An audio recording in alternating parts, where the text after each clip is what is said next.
Guys problem number 36 को देखो, आपसे कह रहा what is the effect of rotation of the earth on the acceleration due to gravity. जो एक्सेलरेशन ड्यू टू ग्रेविटी है उसका उस पर अर्थ के रोटेशन का क्या इफेक्ट पड़ेगा। मेरे पास ये अर्थ है, ये बहुत बड़ा रोल प्ले करेगी। देखो अब अगर मैं इसको रोटेट करा रहा हूँ तो आपको पता है हर एक part angular displacement same travel करने की कोशिश कर रहा है।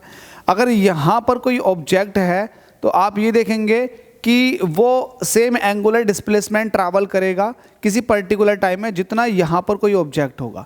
अब जाहिर सी बात है जब यहाँ के और यहाँ के दो ऑब्जेक्टों की बात करोगे तो आपको ये दिख रहा होगा कहीं ना कहीं ये वाला जो ऊपर वाला ऑब्जेक्ट है आप ये कहेंगे पोल से कम डिस्टेंस पर है और ये वाला जो है पोल से ज़्यादा डिस्टेंस पर है, तो कहीं ना कहीं इसको अपनी स्पीड ज़्यादा रखनी होगी, या फिर आप ये कह सकते हैं कि इक्वेटर पर ज़्यादा स्पीड होगी as compare to the poles. अगर पोल पर कोई ऑब्जेक्ट रखा हुआ है तो भाई उसका अपना खुद का रोटेशन होगा ही नहीं, क्या वो उस पर किसी तरह का कोई सेंट्रीफ्यूगल फोर्स एक्ट ही नहीं करेगा।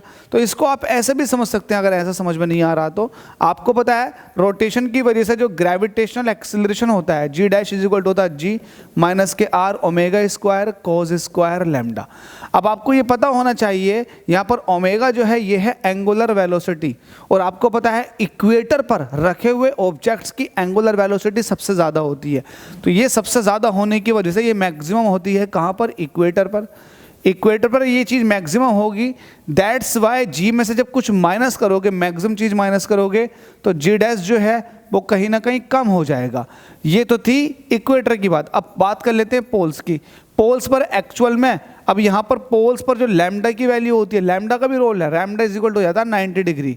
90 डिग्री मतलब क्या, आप जो है अर्थ के सेंटर से बैठकर एल्टीट्यूड एंगल देख रहे हो तो कहीं ना कहीं 90 डिग्री हो जाता। जब 90 डिग्री हो जाएगा, और आप ये भी कह सकते हैं कि जो एंगुलर वेलोसिटी होगी उस पर्टिकुलर पोल पर किसी ऑब्जेक्ट की वो भी ज़ीरो होगी, आप ये भी कह सकते हैं।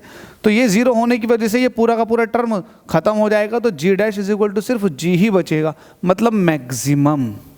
तो पोल पर मैक्सिमम एक्सेलरेशन होता है as compare to the equator. ये वाली बात भी आप समझ कर चलेंगे।